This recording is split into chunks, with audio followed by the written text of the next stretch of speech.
इस वीडियो में हम बात करने वाले हैं लक्ष्मी डेंटल लिमिटेड कंपनी के आईपीओ के बारे में।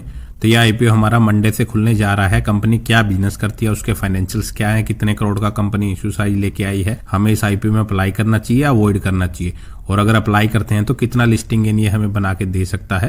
तो ये सारी ही बातें मैं इस वीडियो में कवर करने वाला हूं, तो लास्ट तक वीडियो को जरूर देखिएगा। और हमारा स्टैंडर्ड ग्लास और क्वाड्रेंट फ्यूचर टेक दोनों ही आईपीओ का अलॉटमेंट स्टेटस आ चुका है। अगर आपको भी उन दोनों आईपीओ में अलॉटमेंट नहीं मिला है तो आपको एक और मौका मिलने वाला है। यह आईपीओ आपको भी काफी अच्छे रिटर्न बना के दे सकता है।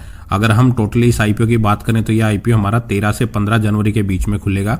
407 से 428 रुपए पर शेयर कंपनी ने इसका प्राइस बैंड रखा है। एक लोट में कंपनी 33 शेयर यहाँ पे ऑफर कर रही है। टोटल इशू साइज कंपनी लगभग 698 करोड़ यानी कि 700 करोड़ का लेके आई है। सिर्फ 138 करोड़ ही फ्रेश इशू के जरिए रेज कर रही है।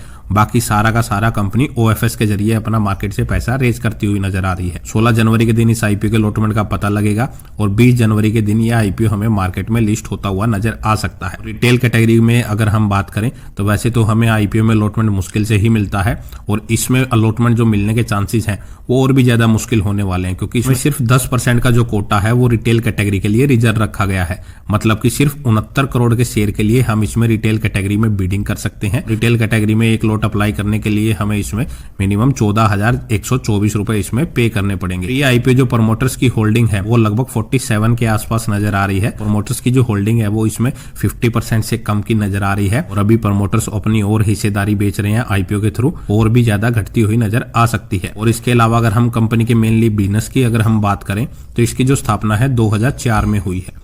तो मतलब कंपनी को 20 साल इस सेक्टर में हो चुके हैं। वैसे तो कंपनी के नाम से भी क्लियर है Lakshmi dental limited. Company mainly दांतों से रिलेटेड जो प्रोडक्ट है वो बनाने का ये कंपनी काम करती है। कंपनी के अगर हम प्रोडक्ट पोर्टफोलियो देखें तो उसमें company crown and bridges, aligner and thermophilic seeds, aligner related जो प्रोडक्ट्स होते हैं वो बनाती हुई नजर आ रही है। बेसिकली अगर हम अलाइनर की बात करें, जो भी हमारे दांतों को सीधा करने के लिए जो भी वायरिंग की जाती है दांतों के ऊपर, उनसे रिलेटेड ये कंपनी प्रोडक्ट बनाती है। क्राउन एंड ब्रिजेस, जो भी अगर हमारे दांत खराब हो जाते हैं तो ये क्राउन एंड ब्रिजेस के थ्रू वो दांत ठीक किए जाते हैं। बेसिकली अगर हम देखें तो डेंटल सेक्टर में ही कंपनी बिजनेस करती हुई नजर आ रही है। और कंपनी की अगर हम टोटल नेटवर्क की बात करें तो 2200 क्लिनिक्स है कंपनी के ओवरऑल इंडिया में। इसके साथ ही कंपनी अपने प्रोडक्ट को डोमेस्टिक के साथ साथ इंडिया एक्सपोर्ट करती हुई नजर आ रही है।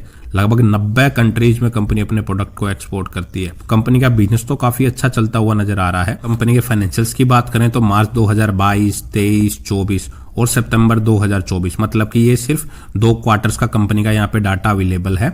इसको आप पूरा फाइनेंशियल ईयर का लेके ना चले। 2022 में कंपनी का लगभग 138 करोड़ का रिवेन्यू था, जो बढ़ के 195 करोड़ का हो चुका है 2024 में। और इस फाइनेंशियल ईयर के अगर 2 क्वार्टर के डाटा के अकॉर्डिंग अगर हम देखें तो 118 करोड़ का कंपनी ने रिवेन्यू ऑलरेडी कर लिया है। अगर पूरे साल की एवरेज लेके चलें तो कंपनी इस साल नॉर्मली 200 करोड़ को तो एटलीस्ट अपने रिवेन्यू को क्रॉस कर सकती है। तो कंपनी का जो रिवेन्यू अगर हम बोले तो कंसिस्टेंटली इंक्रीज ही होता हुआ नजर आ रहा है। और अगर हम कंपनी की प्रॉफिटेबिलिटी की बात करें तो वो काफी बेटर नजर आ रही है। 2022 में 18.5 करोड़ का लॉस था, वो कंपनी का लगातार फिर घटता ही गया।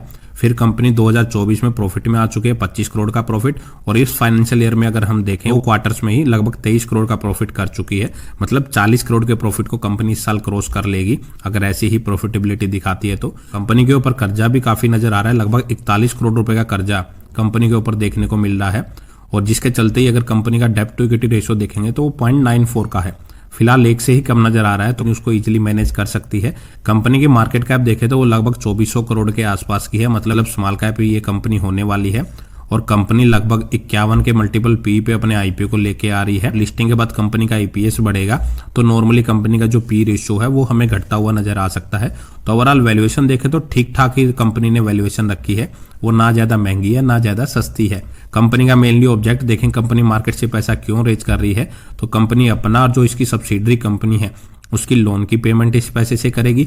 साथ ही कंपनी अपना और जो इसकी सब्सिडरी कंपनी है विजिडेंट डिवाइस प्राइवेट लिमिटेड का दोनों का कैपेक्स करने वाली है। प्लांट के लिए जो भी नई मशीनरी एंड इक्विपमेंट की रिक्वायरमेंट पड़ेगी वहां पे कंपनी इस पैसे का यूज करेगी, और जनरल कॉर्पोरेट पर्पज के लिए कंपनी इस पैसे का यूज कर सकती है। तो ओवरऑल पैरामीटर वाइज देखें तो कंपनी का जो बिजनेस है वो काफी अच्छा नजर आ रहा है। इस आईपीओ का लेटेस्ट ग्रे मार्केट प्रीमियम देखें तो वो 163 रुपए पे चल रहा है, जो कि फिलहाल लगभग 38% के आसपास चलता हुआ नजर आ रहा है। तो काफी अच्छा लिस्टिंग गेन भी ये आईपीओ हमें देता हुआ नजर आ रहा है।